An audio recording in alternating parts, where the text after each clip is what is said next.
What if I told you that Mario Kart wasn't supposed to be made? Released in 1991, F-Zero showcased a new graphics mode called Mode 7, which allowed for an artificial third dimension on the Super Nintendo. For racing games at the time, this was a huge revolution, and it had a great impact on gamers. However, not everyone was satisfied with the result. There was one major flaw in F-Zero. It was for single player only. Therefore, Shigeru Miyamoto and the others started a new project. A new racing game, sort of like F-Zero, but for 2 players. It soon became clear, however, that the massive racetracks, let alone the futuristic vehicles traveling at speeds of several hundred kilometers per hour, would not work in split-screen mode just like that due to the limitations. Sacrifices had to be made. The idea was changed to go-karts, since they were slower and thus easier to implement. And soon the first prototype was ready. The concept seemed good, but the game lacked personality. If the characters were just these generic racers,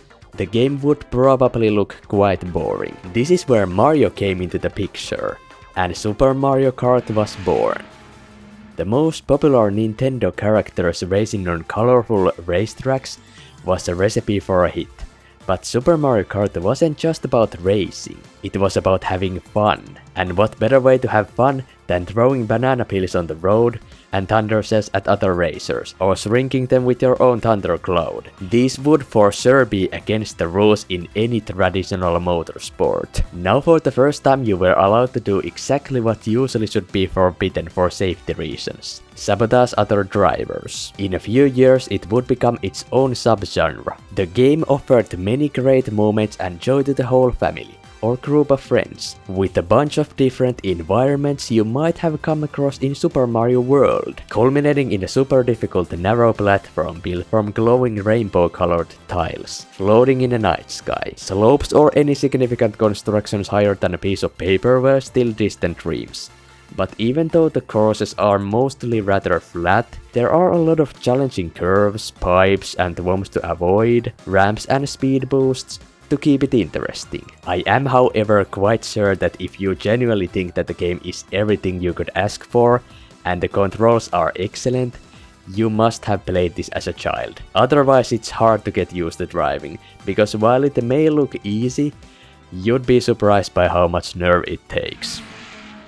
Although Super Mario Kart started the engine, it was Mario Kart 64 that pressed the gas pedal. Even though it wasn't as revolutionary as its predecessor, it had an even more enhanced and fun experience to offer. Thanks to the new technology, you can now race on tracks with changes in terrain, actual 3-dimensional buildings, and more room to drive for up to 4 players at once. On top of that, the courses have more versatile layouts and bolder, creative experiments, such as driving in the middle of an ongoing traffic which is not dangerous at all, making them far more memorable and charming than before. In terms of game mechanics, MK64 didn't reinvent the wheels, but made them turn more smoothly with small adjustments. In Super Mario Kart it felt kinda stupid not being able to use the same items that the CPU players used against you, and I'm convinced that Luigi could turn the invincibility star on whenever he felt like it. Now that you all have access to the same banana punches,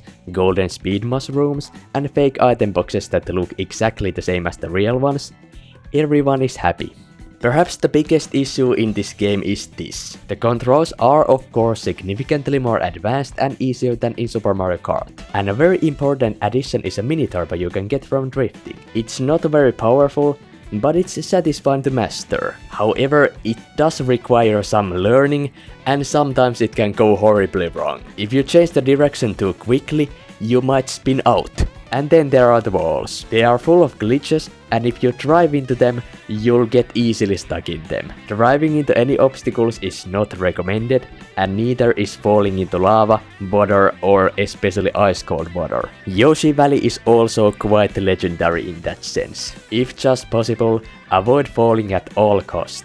All in all, MK64 is great fun, as long as you master the controls and watch out for everything. It's that simple yet fun Mario Kart in its classic form. Mario Kart had taken over the world of console gaming, if not entirely on its own, then at least with the help of some other titles utilizing the same strong formula it created. It was time to take the next step.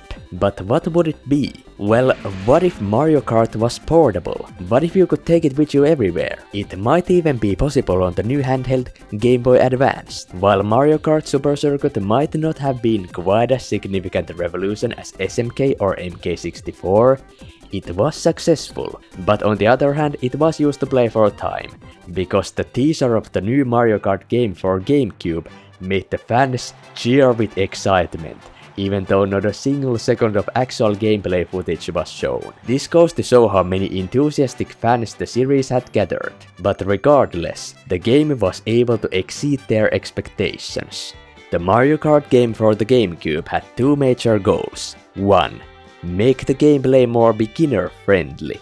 And 2. Bring something special to it. What if we put not one, but two characters into one kart? One could be the driver, and the other could use the items and push other racers aside. They could also change their seats on the fly if they wished to.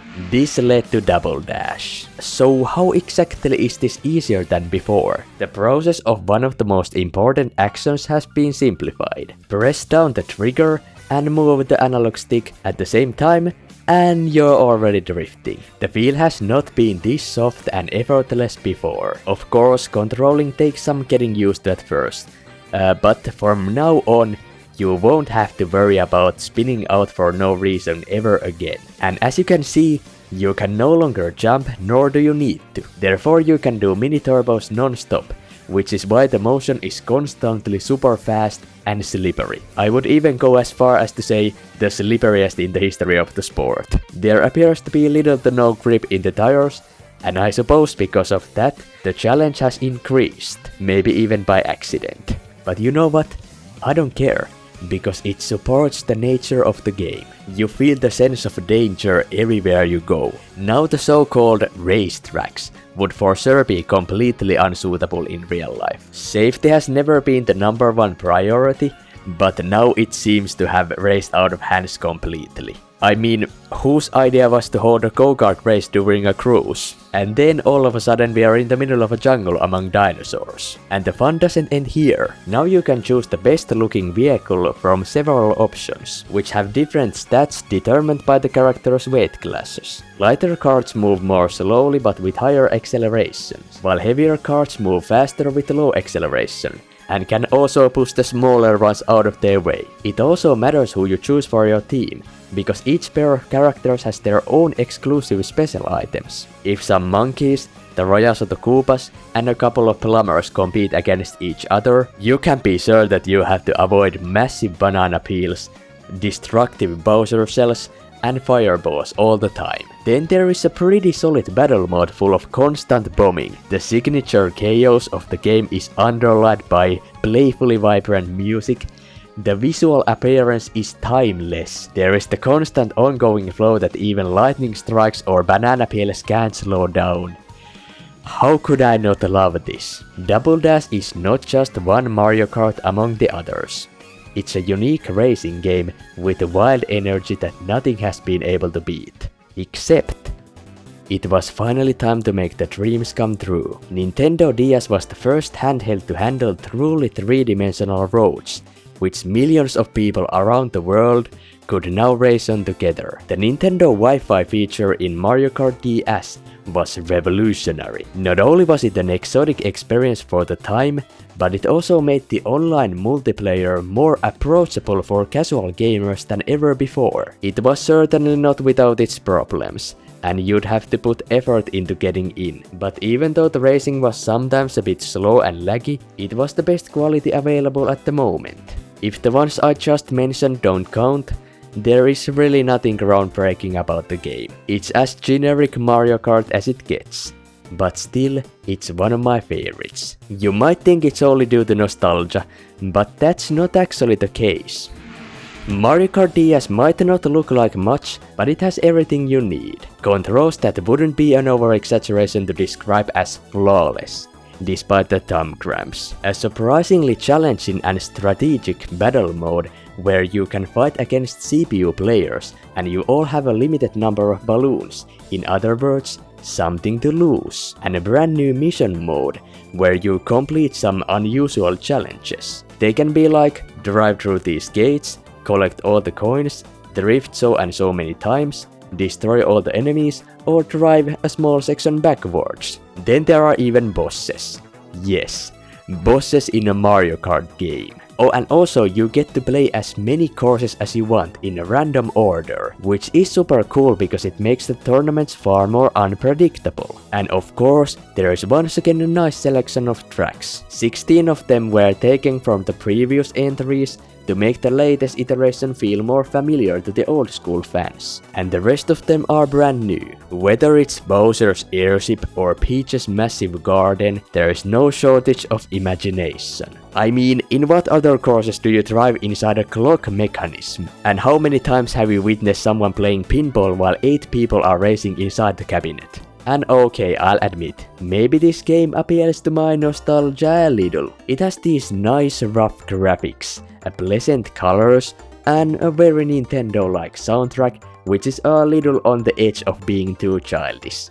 At its best, it's catchy electronic music with good taste. This is where the origin story of Mario Kart ends. But the journey was just beginning. In the next 20 years, the popularity of the sport grew bigger and bigger. Motorbikes were allowed as optional vehicles, people started to do more impressive tricks in the air, someone thought of diving underwater and installing gliders on the vehicles. They started to focus more on safety. And the competitions were made more approachable for beginners as well. The good old racetracks went through such massive renovations, to the point where you could hardly recognize them anymore. The layouts became more and more ambitious, and the organizers decided to defy gravity. This is how a small and humble Go-Kart Race for 2 grew into a worldwide phenomenon, while still staying true to its roots.